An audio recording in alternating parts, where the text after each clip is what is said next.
a guy that we relied a lot on in a bunch of different areas. So that remains to be seen. And yeah, of course, you nudge some young guys and some people to take on those things organically, but I think it's early to see where that goes. Kevin, what about Jerome and Mike Woods? Won't be practicing today, but like I said, progressing nicely. What with Jerry? What's the next step for him? I mean, he obviously had a huge career year last year, but what's the next step for him? Yeah, Jerry's done a great job. Obviously, on the heels of a really successful first season, but he's had a very good offseason. He was healthy, practicing, and has a very good understanding now of our system, our scheme, how he fits in. I've mentioned this before. Jerry's very, very intelligent, so there's no shortage of where you can line him up, what you can move him around to do. So I've been really pleased with all the things that Jerry's doing. I think, to the earlier question, I think he's taking on a leadership role as well now that he's in whatever year this is for him, and it's a younger receiving room, so I think he can provide leadership to those guys as well. When you huddle up tomorrow with Bill and Tommy and you go over the offensive quarterbacks and all that kind of stuff, when we show back up on Monday, do you think there will be a discernible difference in what you guys have going on, or will you shake it up a lot?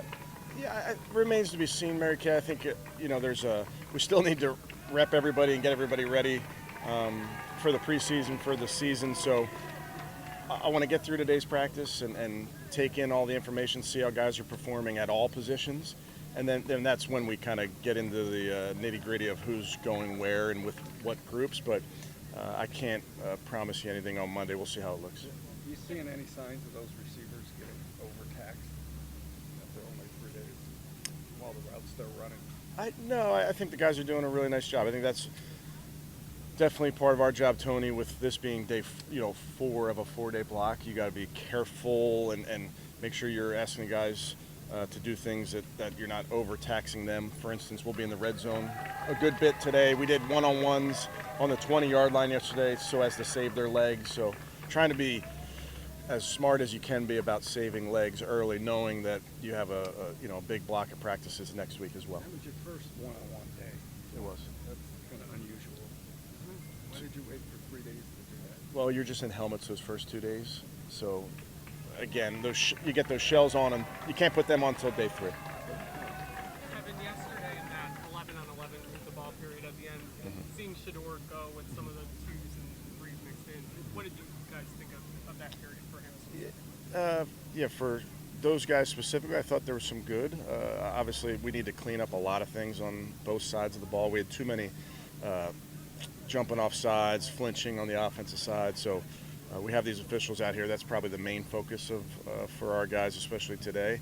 But yeah, I thought those guys, some good and some bad, like most training camp practices. Kevin, what was your first exposure to Schlesinger in the draft season? Was it Senior Bowl or Combine? It was Senior Bowl.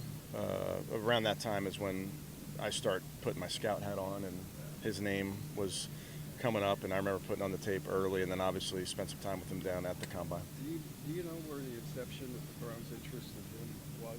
I mean, before you got on the scouting trail, like that was there. Great. Did Andrew ever relate? Like, how did we? Good question. I don't remember. I mean, I remember watching him for the first time when you put the tape on, but I don't remember when that was. I don't. Did you go meet with him at the Senior Bowl or at the Combine? At the Combine. Yeah, I'm sure we from the Browns met with him at the Senior Bowl, but I met with him at the Combine. Watch practice and the offense looks like they're just trying to find their footing. Or not a lot of completed passers, not a lot of touchdowns in the red zone drill. What are you looking for when you go back in the film room and you and your coaches are breaking it down, with the players? Is the emphasis on the results, or are we reading too much into the results and it's more about the process of what you guys are just trying to implement? Well, when you go out to practice, everything's competitive. So offensive guys want to have success, defensive guys want to have success. Sometimes it goes back and forth in a practice. It's hard when you're not in pads yet to get a full picture of what that success maybe looks like, but we're not in the mode, while we compete every single day, we're in the mode of teaching and learning right now on both sides of the ball. So I'm pleased with the effort. It's not near as clean as it needs to be on both sides of the ball. With Greg, he missed all of camp last year, so how nice and important is it to see him out here from day one? It looks like he's making plays right away. Yeah, it looks really healthy, making plays. I think our coverage really in the back end has been sticky. I think a bunch of guys have done a nice job. Again, we probably have to clean up our hands at the top of some of these routes in terms of grabbing. But by and large, I think our guys have a real good understanding, and Greg in particular, good to have him out there because I think he's another vocal guy, a guy that brings juice to the defense. For him, do you think it's important for him not to just be a quote-unquote nickel guy, that he takes some reps on the outside like he has? Yeah, he's a good football player. I know sometimes finds himself inside more than outside, but we like having him around the action. I think he can excel in a bunch of different areas. Kevin, with the changes you see in the team room, what's the next step for Grant in that leadership role, especially that if he's been around the team, he's been with the team, what's that next step for him? Yeah, I think Grant's obviously a guy that we believe in. You give those contracts to guys that fit who you are, and Grant is a physical football player, fits our scheme really well. And then as you get older in your career, kind of like we were talking about earlier, leadership emerges, and the nice part about Grant, and what I appreciate about Grant, is he's the same guy every day. He's very, very authentic the way he leads. But yeah, how that evolves as he gets into year 4, is this, or 5? That'll start to show itself in the next couple weeks. Will you put these guys in pads for the first time, and will you take advantage of as many pad days as you possibly can? Yes, so we'll be in pads on Monday, and then you can be in pads. I believe the rules, you can't be in 3 days in a row. So we'll be smart about it, but I do think that it's an important next step for the team. Is there a maximum total? There is, but I don't know that. Yeah, there is. It's not like the old days, Tony. Kevin, Harold, just the growth you've seen out of him so far.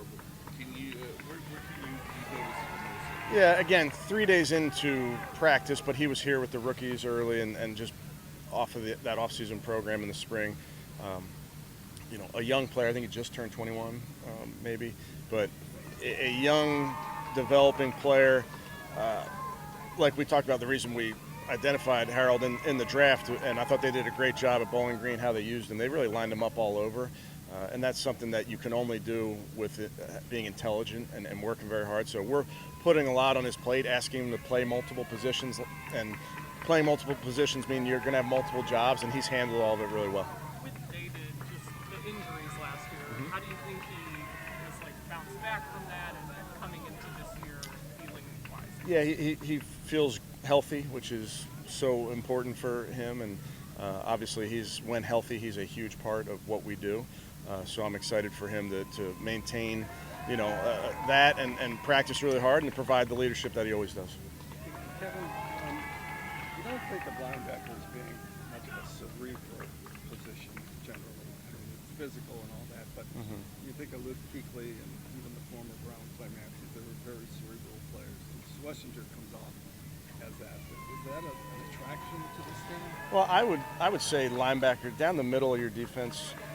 Tony, I think you do have a lot of cerebral players, whether it's the safeties or the middle linebackers. You're at the nerve center of everything we do defensively. So you do have to be intelligent. You do have to have great understanding of football because you're typically getting guys lined up. You're making calls. You're making adjustments. And Carson has that ability. Like you mentioned, I mean, he's a cerebral kid, but it is football, so the physical aspect of it is not too far from the evaluation either. Good. Okay, thank you guys. Appreciate it.